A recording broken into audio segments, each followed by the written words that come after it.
Hello ఆగండి, మీరు ఎప్పుడైనా ఇలా దోశలు వేశారా? ఎప్పుడు ఒకేలా కాకుండా ఇలా హెల్తీగా దోశలు ట్రై చేయండి. ఈ రోజుల్లో అందరూ రెగ్యులర్గా దోశలు వేసుకుంటున్నారు కదా.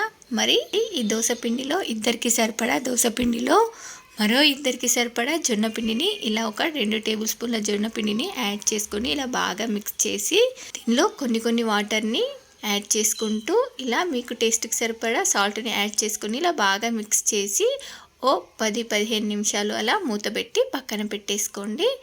ఇలా 10-15 నిమిషాల తర్వాత దీనిలోకి కొంచెం ఆయిల్ని యాడ్ చేసుకొని దీన్ని ఒకసారి ఇలా బాగా మిక్స్ చేసుకొని దోశలు వేసేసుకోవడమే. మళ్ళీ ఆయిల్ వేసుకోవాల్సిన అవసరం కూడా లేదు.